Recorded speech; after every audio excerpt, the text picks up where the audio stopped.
प्यारे बच्चों, मुझे ये बताते हुए बहुत खुशी हो रही है कि आपको बहुत ही कम समय में बेहतरीन तैयारी के लिए आपके साथ मैं यहाँ पे उपस्थित हुआ हूँ। अगर आप मेरे साथ मात्र 60 दिन में किस तरह से आप कमज़ोर बच्चा, केवल और केवल कमज़ोर बच्चा जो ये समझता है कि अब जो यूपी बोर्ड जो मेरे पास 60 से 62 दिन बचे हुए हैं इसको कैसे पास करें, तो उनके लिए ये वीडियो हम लेके आए हैं। इस वीडियो के बाद हम लगातार जो है 12 वालों के लिए वीडियो अपलोड करेंगे। एक टांडो सीरीज लेके आएंगे जिसमें हम सब मिलके एक टांडो मचाएंगे और उसके द्वारा टांडो सीरीज के द्वारा हम पांचों के जो आपके पांचों सब्जेक्ट हैं उस पर बात करेंगे। बारी बारी से पांचों सब्जेक्ट को एक ही क्लास में एक चैप्टर के माध्यम से खत्म किया जाएगा।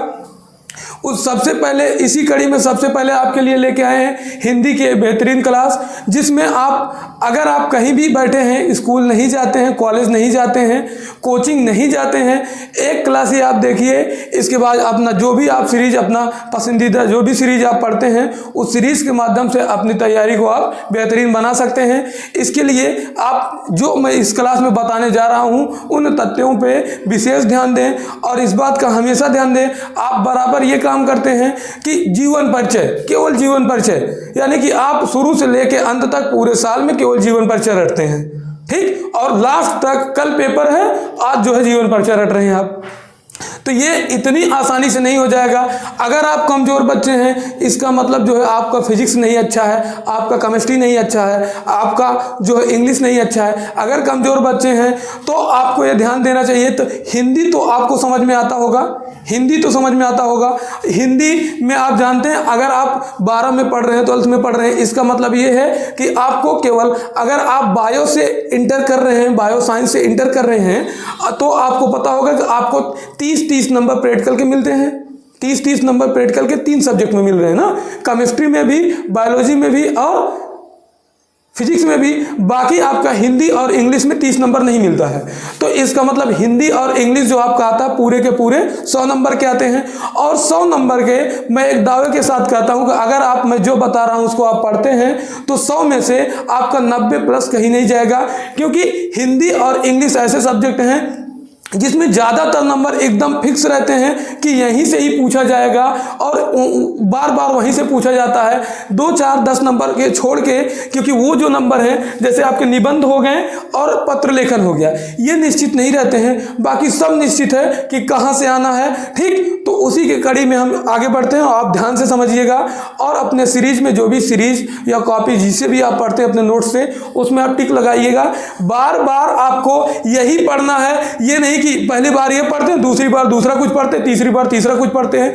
जितना आपको बता रहे हैं आप मुझ पर विश्वास रखिए और जितना बता रहे हैं उसी पे बार बार अपना काम कीजिए, उस पर फोकस करके उसी पे बार बार काम कीजिए। ये नहीं कि जब भी आप सीरीज चालू करते हैं पहले जीवन परिचय रटेंगे, 3-4 दिन बाद फिर आप भूल जाते हैं, 3-4 दिन पढ़ाई नहीं हुई आपकी, फिर जीवन परिचय पे आ जाते हैं, फिर 2-3 दिन पढ़ते हैं, जीवन परिचय याद करते हैं, उसके बाद फिर भूल जाते हैं, फिर 1 हफ्ते बाद फिर आपकी आँख खुलती है तो फिर जीवन परिचय पे आ जाते हैं। तो इस तरह से अगर आप पढ़ेंगे तो आपको फेल होने से कोई नहीं रोक सकता, या आपको खराब नंबर, कम नंबर लाने से कोई नहीं रोक सकता। तो अगर आपको अच्छे नंबर लेके आने हैं तो मेरे साथ जुड़िए और जो है ये जो क्लास आज लेके आए हैं 12 वालों के लिए ये क्रम से चलेगी। और जो है एक आगे हम आप लोगों के लिए एक तांडो सीरीज लेके आने वाले हैं जिसमें जो है 1 साइड में हम क्या करेंगे कि एक बार में एक चैप्टर फिनिश करेंगे, ठीक है। उसमें उसी कड़ी में सबसे पहले हम लेके आएंगे केमिस्ट्री की क्लास है। हिंदी के बाद हिंदी में केवल आपको यही पढ़ना है, ठीक, हिंदी में केवल यही पढ़ना है। इसके बाद केमिस्ट्री की क्लासें कुछ आपके लिए लेके आएंगे और आगे की सूचना आपको आगे मिलती रहेगी, ठीक है। इसमें आप ध्यान दीजिए, ये जो पाठ्यक्रम है आपका यूपी बोर्ड का जो है 2024 के लिए है। इसमें आपको देखो सीरीज आप उठाते हैं तो आपको पूरा नहीं पढ़ना है, या आपको ये नहीं समझ में आ रहा कि सीरीज में क्या पढ़ें, तो इसको यहाँ पे आपको बताया जाएगा। आप जब भी उठाते हैं इतनी मोटी सीरीज आप पूरा पढ़ेंगे, याद होगा क्या? इतना ज़्यादा आपको पढ़ना भी नहीं है। आप जैसे कोई भी चीज़ उठाते हैं तो आप पूरा पढ़ने की कोशिश करते हैं, आधे पे पहुँचते हैं, फिर आपका मन नहीं लगता। अगर आप जितना यहाँ पे हैं उतना ही पढ़ते हैं और इस पर बार बार तैयारी करते हैं तो आपको जो है 90% से ऊपर लाने में जो है आपको बेहतरीन यहाँ से मदद मिलेगा। इसके लिए आप ध्यान से इसको देखिए कि क्या क्या आपको पढ़ना है। ध्यान से देखो, जैसे सबसे पहले आपका जो उसमें आएगा आपके पेपर में, बोर्ड पेपर में सबसे पहले जो आएगा वो आता है आपके गद्य और पद्य से बहुविकल्पी सवाल आते हैं, गद्य से और पद्य से ना। इसमें आपको हिंदी गद्य साहित्य का विकास और हिंदी जो है काव्य साहित्य का विकास पढ़ना होता है ना। इसमें आपको ये देखना रहता है कि इसमें आपसे बहुविकल्पी क्वेश्चन पूछते हैं ना, बहुविकल्पी क्वेश्चन। उसमें क्या है कि आप कोई भी सीरीज उठाएंगे, आगे आपको गद्य साहित्य के विकास से या पद्य साहित्य के विकास से, इसमें आपको क्या दिया रहता है, 200, 250, 300 क्वेश्चन दिए रहते हैं, ठीक, बहुविकल्पी वाले। अब आपको उसमें से क्या करना है, आपको डेली 25 बहुविकल्पी क्वेश्चन गद्य के देखने हैं। जब भी आप शुरू करें इनको ना भूलें, क्योंकि जो बहुविकल्पी क्वेश्चन आते हैं ये इतनी जल्दी आपको याद नहीं होंगे। गद्य साहित्य का इतिहास और पद्य साहित्य का इतिहास याद नहीं होगा। तो इसके लिए क्या करना है, 25 क्वेश्चन आपको डेली बहुविकल्पी करना है। जो आगे के बहुविकल्पी गद्य साहित्य का इतिहास और पद्य साहित्य का इतिहास दिया रहता है या काव्य साहित्य का इतिहास दिया रहता है, उसमें से आपको क्या करना है, 25 बहुविकल्पी डेली के डेली पढ़ने हैं, ठीक है। इसके बाद इसमें भी देखो, ये जब पूरा जो है आपका हो जाए, यानी कि इसमें जो 250, 300 दिए रहते हैं आपके सीरीज में, जब ये कंप्लीट हो जाए इसके बाद इसका बहुविकल्पी आपको रखना है, ठीक। इसके बाद बहुविकल्पी के क्वेश्चन पढ़ने हैं दूसरा वाला, ठीक। गद्य साहित्य वाला जब हो जाए तो काव्य साहित्य या पद्य साहित्य वाला पढ़ना है, ठीक। इसके बाद जो है देखो ध्यान से, इसके बाद गद्य खंड गद्यांशों पर आधारित प्रश्न आते हैं, ध्यान से सुनिए। देखो इसके बाद जो आपके लेखक होते हैं, कवि होते हैं, जो चैप्टर आपको दिया रहता है, यानी कि जैसे अगर आपके हिंदी के जो है आपका हिंदी का लेखक वाला जो पहला अगर चैप्टर हम देखें तो राष्ट्र का स्वरूप है। राष्ट्र के स्वरूप में जो आपका गद्यांश दिया रहता है उससे जो है गद्यांश देता है, उससे आपसे क्वेश्चन पूछता है। तो आपको क्या करना है, सब नहीं देखना है, जितने चैप्टर हैं उनको सबको नहीं देखना है, केवल आगे के 4 चैप्टर देखने हैं, केवल आगे के 4। आगे के 4 में अगर हम जो है आपका लेखक वाले में बात करें तो आपका राष्ट्र का स्वरूप, ठीक। इसके बाद जो है रॉबर्ट नर्सिंग होम में, ठीक। इसके बाद अशोक के फूल, और इधर भाषा और आधुनिकता। ये 4 आपको पढ़ने हैं, केवल यही 4 पढ़ने हैं और बार बार पढ़ने हैं, ठीक। केवल यही 4 जो गद्य खंड दिए रहते हैं, ये गद्य खंड देगा। यानी गद्य और पद्य में अंतर आप जानते हैं, गद्य वाला कहानी वाला रहता है, पद्य वाला क्या रहता है, कविता वाला। गद्य वाला क्या रहेगा, कहानी वाला, पद्य वाला क्या रहेगा, कविता वाला। तो आपको जो गद्यांश दिए रहते हैं, यानी कि गद्य के जो खंड दिए रहते हैं, जो चैप्टर के खंड दिए रहते हैं, उसमें से कोई खंड आपको देगा और उसमें से कुछ क्वेश्चन पूछेंगे, उसी को आपका आंसर देना रहता है, या संदर्भ सहित व्याख्या क्या पूछेगा तो उसका आंसर देना रहता है, ठीक है। तो इसको आपको केवल इन्हीं 4 को बार बार पढ़ना। ये जो 4 हैं इसको आप अपने सीरीज में अपने टिक लगा लें, और आज ही लगा लें, भूलें ना, क्योंकि आप जो है इसी वजह से आप कमज़ोर हैं, क्योंकि अपने आप पढ़ाई पे कम जोर देते हैं, पढ़ाई पे अपने कम जोर देते हैं। जिस दिन आप पढ़ाई पे ज़्यादा जोर देंगे उस दिन आप कमज़ोर नहीं रहेंगे, ठीक। तो आपको तुरंत ही ये काम करना है कि सीरीज आप लेके बैठे, सीरीज को लेके बैठे हो, तुरंत यहाँ पे उसको चिन्हित करो जो जो पढ़ना है, ठीक। इसके बाद जो है अगर हम कवि परिचय में देखें, ध्यान से देखो, अब यहाँ से ये आपका गद्य वाला हो गया। गद्य वाले में इन्हीं 4 चैप्टरों को पढ़ना है और बार बार पढ़ना, 4 से 5वां आपको टच नहीं करना। ऐसा मैं क्यों बोल रहा हूँ, ऐसा मैं पूरे विश्वास के साथ क्यों बोल रहा हूँ, क्योंकि जब भी जो भी चैप्टर देगा वो आगे से ऐसा तो नहीं होगा कि मान लो अगर पूरे आपके चैप्टर में 8 चैप्टर हैं या पूरे 9, अगर पूरा 9 है तो ऐसा तो नहीं होगा कि सब उठा के पीछे वाला देगा, सब उठा के पीछे वाला तो नहीं देगा, ठीक। आगे वाले भी देते हैं, और आगे वाले में जैसे अगर आपका 9 है तो 4 आगे वाले में से मिल ही जाता है। तो इसलिए मैं आपको बोल रहा हूँ केवल कितना पढ़ना है आपको, 4। आगे के आप 4 पढ़िए, इसी में से आपका आएगा। आगे का आप 4 पढ़िए और इसी 4 को बार बार रिवीजन कीजिए, ये आपका हो जाएगा, ठीक। इसके बाद पद्यांशों में भी यही करना है, जो यानी कि जो कविता वाला रहता है, पद्यांश वाला रहता है, उसमें भी आपको यही करना है, इसमें भी आपको यही पढ़ना है। इसके बाद इसमें क्या पढ़ेंगे, पवन दूत का हो गया ना, केकई के अनुताप हो गया। इसके बाद देखो उसमें क्या रहता है, कुछ आपके कवि ऐसे हैं जिनकी 2-3 जो है खंड में बांटे गए हैं, जैसे इनका जयशंकर जी का गीत हो गया, फिर सद्यमन हो गया, तो दोनों हैं। तो आपको इनका वाला पूरा पढ़ना है, यानी कि इन्हीं 4 में से आपको पूरा पढ़ना है। फिर नौका बिहार हो गया सुमित्रानंद पंत जी का, तो इन 4 को आपको किस में पढ़ना है, पद्यांश वाले में। गद्यांश वाले में ये जितने 4 दिए गए ये आगे से 4, और जो है पद्यांश वाले में भी आगे से 4। इससे ज्यादा आपको टच नहीं करना है गद्यांश और पद्यांश में, ठीक। इन्हीं 4 चैप्टरों को आपको बार बार पढ़ना है। जब भी हिंदी उठाएं और जब भी पढ़ने की कोशिश करें, आप क्रम से पढ़ने की कोशिश करें। क्रम से कहां से, यहां से यहाँ से इसको आप हमेशा पढ़ें, डेली का डेली हिंदी उठाते हैं तो 25 क्वेश्चन पहले इसको देख लें। क्रम से जब भी पढ़ेंगे तो यहाँ से पढ़ें और पूरा एक क्रम से चलेंगे। क्रम से आप नहीं चलते, जैसे बीच से आप अक्सर क्या करते हैं, यहीं से जीवन परिचय उठा लेंगे कि इनका जीवन परिचय याद करना है, वही जीवन परिचय बार बार आप रटते हैं। जो चीज़ें एकदम, जो क्वेश्चन आपके एकदम फिक्स रहते हैं उसको भी आप ध्यान नहीं देते, और एग्जाम के लास्ट डेट तक भी आप ध्यान नहीं देते। ठीक, इसके बाद आपका लेखक का परिचय रहता है। लेखक परिचय में आप इन्हीं 4 चैप्टरों के जो लेखक रहेंगे, इन्हीं 4 चैप्टर, उन्हीं के लेखकों का भी जीवन परिचय याद करना, आगे के 4। ठीक, इसके बाद कवि परिचय में आ जाएंगे। कवि परिचय में भी यही जो 4 चैप्टर बताए हैं इन्हीं को आपको ध्यान से देखना है। कवि परिचय में भी इन्हीं 4 चैप्टरों को आपको बार बार पढ़ना है, बार बार पढ़ना। ठीक, इसके बाद कहानी आती है। कहानी में यूपी बोर्ड में कोई फिक्स नहीं रहता कि आपके ज़िले में कौन सी कहानी चल रही है। आपके ज़िले में जो कहानी चल रही है, ठीक है, उनको आपको पढ़ना रहेगा, तो ये आप पूरा पढ़ लेंगे। ठीक है, आपके ज़िले में जो चलेगा उसको आप पढ़ लीजिएगा, इनमें से, इन कहानी वालों में से चारों। ठीक, फिर काव्यखंड में भी आपको ये आप पूछ लीजिएगा कि आपके यहाँ पे कौन सा काव्यखंड चलता है। उन्हीं में से जो आपके यहाँ चलता रहेगा उसको, जैसे त्यागपति हो गया, श्रवण कुमार हो गया, जो आपके यहाँ चलता रहेगा उसी को आपको पढ़ना है। ठीक है, जो आपके यहाँ चलेगा आप अपने दोस्तों से, अपने कॉलेज में ये पूछ लेना कि क्या चल रहा है, तो क्योंकि इसमें फिक्स नहीं रहता ना, जो आपके यहाँ चलेगा, आपके जिले में जो चलेगा उसको आपको पढ़ना है। ठीक, इसके बाद देखिए हिंदी में भी आपका संस्कृत रहता है। हिंदी में भी संस्कृत देता है ना, सामान्य हिंदी में भी संस्कृत जो अलग से सब्जेक्ट होता है वो तो होता ही है, हिंदी में भी आपका संस्कृत पूछता है। तो संस्कृत वाले में भी जो दिया रहेगा उसको भी आपको ध्यान देना है कि संस्कृत में जो गद्य और पद्य खंड दिए रहते हैं उनका जो है संदर्भ, देखो संदर्भ सहित व्याख्या करना होता है। इसमें भी आपको क्या करना है, जितने चैप्टर आपके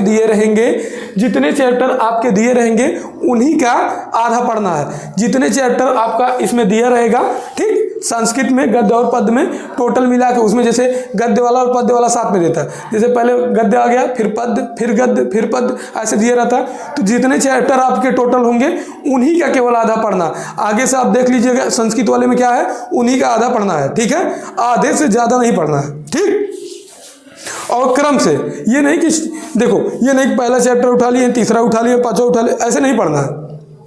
कि हो सकता है जो आप उठाए वो ना आए, आप जो पढ़ के जाए वो ना आए, लेकिन क्रम से पढ़ेंगे तो चारों पांचों में से कहीं ना कहीं मिल जाएगा। तो इसलिए आपको क्रम वाला पढ़ना, पूरा नहीं पढ़ना है, केवल आधा पढ़ना है। ठीक, केवल आधा का आधा पढ़ना है। उसमें जो दिया रहेगा उसको आप देखिएगा, आधा, केवल आधे चैप्टर जो रहेंगे, यानी कि 8 दिया है तो 4, 10 दिया है तो 5, इस तरह से पढ़ना है। ठीक, इसके बाद जो है उसमें हिंदी में अनुवाद भी दिया रहता है कि हिंदी में अनुवाद करना रहता है। तो उन्हीं 4 चैप्टरों को आप अच्छे से पढ़िए, अनुवाद भी उसमें से आपका फंस जाएगा। ठीक, इसके बाद है, देखो ये आपका 8 तक हो गया। इसके बाद 9वां देखते हैं। 9वां आपका जो है लोकोक्तियाँ और मुहावरे आ जाएंगे। इसको, ये आसान भी होते हैं, आप इसको अच्छे से रट लेंगे, 1 से 2 बार पढ़ेंगे आपका हो जाएगा ये। ठीक, लोकोक्तियाँ और मुहावरे बार बार रिपीटेड क्वेश्चन आते हैं इसमें, तो आप 1 से 2 बार देख लेंगे तो हो जाएगा। ठीक, इसके बाद जो है व्याकरण पे आ जाते हैं। व्याकरण में आपका आ जाता है अपठित गद्यांश और पद्यांश। अपठित गद्यांश या पद्यांश पूछ लेता है, यानी कि जो आपके चैप्टर में नहीं दिए रहते, बाहर से कोई कहानी दे देगा, उस पर आधारित आपसे क्वेश्चन पूछेगा। कोई भी कहानी उठा के दे देगा, उस पर आधारित आपसे क्वेश्चन पूछेगा और उसका जवाब आपको देना रहता है। ठीक, इसमें आप उसमें भी जो दिया रहता है उसको 4-5 ठो देख लेंगे तो हो जाएगा। जो आप देखना, उसमें जो ज़्यादा बार पूछा रहेगा, जो रिपीट किया क्वेश्चन रहेगा, उसको जो है इसमें से आप देख लीजिएगा, अपठित गद्यांश में से वो पढ़ लेंगे तो उतना आपका हो जाएगा। ठीक, इसके बाद जो है शब्दों में सूक्ष्म अंतर रहता है ना। शब्दों में सूक्ष्म अंतर का मतलब आपको सेम जो है शब्द दिखेंगे कि एकदम लगभग ऐसा लगता है कि दोनों शब्द सेम है। जैसे आप, एक होता है ना खुदा और खुदा, एक खुदा का मतलब होता है जैसे गड्ढा खुदा, और एक खुदा का मतलब होता है भगवान। तो शब्दों में सूक्ष्म अंतर आपको पढ़ के आना है, मतलब इसमें पढ़ना है कि शब्दों में सूक्ष्म अंतर क्या होते हैं। आप जो सीरीज में दिया रहता है उसी में से अगर आप पढ़ेंगे तो उसी में से आपका हो जाएगा। ठीक, जितना सीरीज में दिया रहता है एक बार अगर आप रिवीजन कर लेंगे तो उसी में से जो, हाँ देखना, जो ज़्यादा बार पूछा हो उस पर ज़्यादा फोकस करना। ठीक, इसके बाद जो है अनेकार्थी शब्द हो जाएंगे आपके। अनेकार्थी शब्द, तो अनेकार्थी शब्द में जैसे एक ही शब्द के अनेक अर्थ होते हैं, एक ही शब्द के अनेक अर्थ होते हैं। जो सीरीज में आपका दिया रहेगा वो आप अच्छे से अनेकार्थी शब्द ध्यान देना।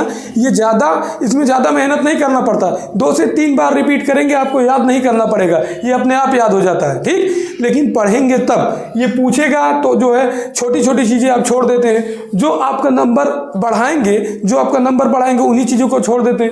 ये बहुत छोटी सी चीज़ें रहती, 1 से 2 बार रिपीट करेंगे याद हो जाता है, लेकिन आप पढ़ेंगे है नहीं ना। तो ध्यान से इनको पूरा, जितनी छोटी छोटी चीज़ें उनको और ध्यान से पढ़ना है, ताकि ये जो 1, 2, 3 नंबर वाले क्वेश्चन रहते हैं, यानी जो हमको ये फ्री के क्वेश्चन, आपको फ्री के नंबर मिलने वाले रहते हैं, इनको तो नहीं छोड़ना ना। 2-3 बार रिवीजन कर लेंगे, अपने आप याद हो जाता है। इसके बाद अनेकार्थी शब्द हो गया। अनेक शब्दों के लिए एक शब्द, ठीक, या वाक्यांश के लिए एक शब्द रहता है, तो उसके लिए बताना रहता है जिसको जीता ना जा सके, जो कभी जो है हारा ना हो, जो कभी मरे ना, ये सब जो रहते हैं उनके लिए, यानी कि वाक्यांश के लिए एक शब्द लिखना रहता है उसके लिए, ठीक।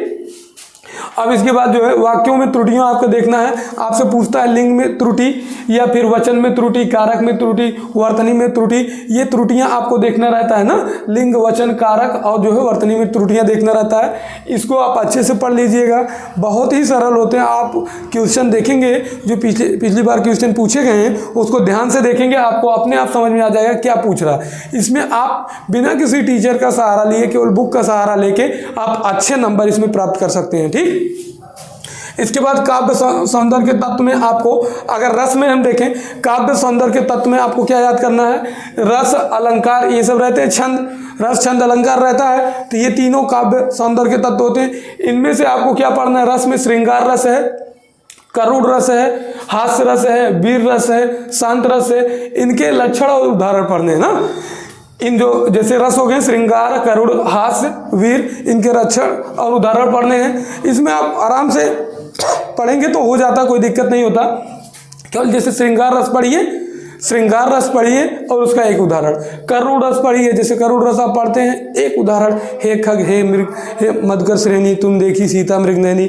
ऐसे अगर आप 1-2 उदाहरण याद कर लो, 1 ही 2 याद करो, क्योंकि उसमें ये नहीं पूछता कि ये वाला उदाहरण ना दो, ये वाला उदाहरण दो ना। आपको खुद से 1-2 जो आपको अच्छा लगे वो याद कर लेना। जैसे हास्य रस है, हंसिया ल चमकावत बाटू, अचरा लाल दिखावत बाटू, राजनीति के झोटा खोले, खबर खबर खजुआवत बाटू। ये अच्छे उदाहरण रहते हैं। जो आपको ऐसा कोई भी वाक्य हो जो आपको अच्छा लगे, या उसमें से पढ़ो, जो 3-4 दिए रहते हैं, जो आपको अच्छा लगे और याद हो जाए आपको, वो वाला आप क्या करें, याद कर लें, ठीक। फिर वीर रस, शांत रस, ये हो जाता है। इसके बाद जो है आपके अलंकार आ जाते हैं। अलंकार में आपको अनुप्रास, यमक, श्लेष ना, ये शब्द अलंकार में पढ़ने हैं। और अर्थालंकार में उपमा, रूपक, उत्प्रेक्षा, भ्रांतिमान और संदेह, ये अलंकार पढ़ने। इसमें से आप 4-5 पढ़ लेंगे, इनमें से भी 4-5 आप क्रम से पढ़ लेंगे। जैसे इसमें तीनों पढ़ लो, इसमें से तीनों पढ़ लो तो मिल ही जाते हैं। इसमें से तीनों पढ़ लो, इसमें से तीनों पढ़ लो तो लगभग ये मिल ही जाते हैं, ठीक। इसके बाद छंद में आपको सब पढ़ना रहेगा। ये चौपाई, दोहा, सोरठा, कुंडलियां, ये चारों पढ़ लेंगे। अच्छे उदाहरण इनके मिल जाते हैं तो आपको समझ में आ जाता है। 2-3 उदाहरण देखना, जो आपको अच्छा लगे वो याद कर लेना, ठीक। इसके बाद पत्र लेखन में है, तो पत्र लेखन में आपको बताया गया कि पत्र लेखन में ये जो है 3 पे पूछेगा। अब अलग अलग, जैसे आपसे यहाँ पे पूछ लेगा कि नियुक्तियों के लिए नियुक्ति आवेदन पत्र, तो किसी भी चीज़ पे नियुक्ति आवेदन पत्र लिखने के लिए दे सकता है। फिर बैंक में जो है आपको ऋण लेने पर कोई अगर पत्र लिखना रहता, आवेदन पत्र ऋण लेने के लिए, तो उसके लिए यहाँ पे आप याद कर लेंगे, 2-3 देख लेंगे तो हो जाएगा, ठीक। अलग अलग व्यवसाय के लिए, जैसे मछली पालन हो गया, दुकान खोलने के लिए हो गया ना, कोई भी आप देख लीजिएगा। अगर उसमें से आप 2-3 देखेंगे तो हो जाएगा, ठीक। इसके बाद सफाई है, तो आवेदन पत्र, जैसे कहीं पे आपके गली मोहल्ले में, ठीक, कहीं पे सफाई नहीं हो रही, तो अगर आपको आवेदन पत्र लिखना है साफ सफाई के लिए, तो उसके लिए यहाँ पे याद कर लीजिएगा। यानी कि इन दोनों तीनों में से अगर आप एक लिख लेंगे, एक पत्र लिख लेंगे, तो अपने आप जिस पे रहेगा फिर बना लेना, ठीक। इसके बाद निबंध में उस तरह से सीरीज में ये खास दिए रहते हैं। अगर आप इनमें से ही 4-5 देख लेते हैं तो कोई ना कोई मिल जाता है। जो निबंध रहता है उसमें आप क्या करते हैं, निबंध में आप सोचते हैं कि मेरा हो जाएगा, निबंध तो बचपन से ही लिखते आ रहे हैं, आराम से निबंध हो जाएगा, लेकिन ऐसा होता नहीं है। जब आप जो है पढ़े रहते हैं तो आपके पास क्या रहता है, शब्द रहते हैं लिखने के लिए, पढ़े नहीं रहेंगे तो शब्द भी लिखने के लिए नहीं रहता। तो अपने मन से जो है सोच सोच के लिखते हैं आप, उतना समय रहेगा नहीं। लास्ट में आप लिखते हैं निबंध, 2 पेज का निबंध लिख के आएंगे, नंबर नहीं मिलेगा आपको पूरा पूरा, ठीक, तो उतना समय आपके पास रहता नहीं है। तो इसलिए अगर आप इसको अच्छे से पढ़ के 1-2 बार रिवीजन करके जाएंगे, कहानी की तरह होता आप पढ़ लेंगे, तो हेडिंग बनाना थोड़ा सा सीख जाएंगे तो अच्छे से हो जाएगा। निबंध को अगर जितना हेडिंग बना के आप लिखेंगे, निबंध में जितना पेज भर के आएंगे, जितना ज़्यादा से ज़्यादा लिख के आएंगे, उतना ज़्यादा से ज़्यादा नंबर मिलता है। आप 1.5 पेज का 2 पेज का लिख के आएंगे तो नंबर आपको नहीं मिलता, ठीक। तो इतना ही आपको पढ़ना है, इनमें से इतना आप पढ़ लेंगे तो आपका जो है 60 दिन में आराम से खत्म करो। अपने से खुद को क्वेश्चन दो, अपने से खुद को होमवर्क दो कि मुझे आज इतना पढ़ना, जैसे होमवर्क के लिए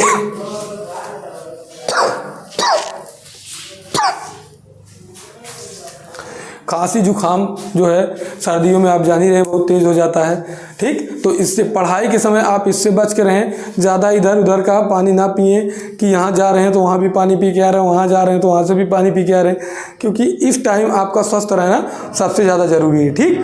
तो इन 2 महीनों में आप किसी भी प्रकार की अपने स्वास्थ्य के साथ, अपने पढ़ाई के साथ कोई भी लापरवाही ना करें, ठीक। इसके बाद जो है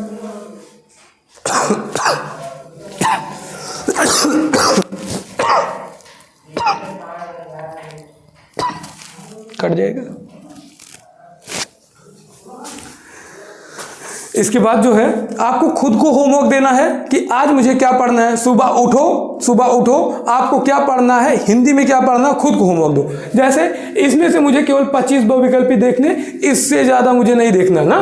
पहले दिन खुद से होमवर्क दो कि मुझे क्या करना है, 25 बहुविकल्पी देखने हैं, इससे ज़्यादा नहीं देखना है। इसके बाद आ जाओ इसमें मुझे जो है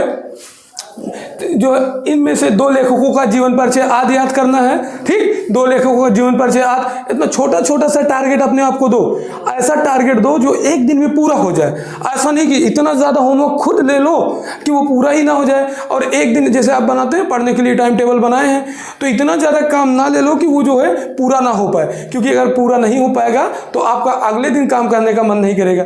अगर टारगेट छोटा रहेगा और आपसे वो हो जाता है पूरा, तो अगले दिन आपका पढ़ने का मन करता है, ठीक। खुद को जो है छोटे छोटे लक्ष्य दो, उन लक्ष्यों को, उन गोलों को प्राप्त करते हुए, ठीक, उनको प्राप्त करते हुए आगे आप बढ़ें। बाकी आपके लिए जो है आगे क्लास लेके आएंगे, इसके लिए आपको सूचना मिल जाएगी। जय हिंद।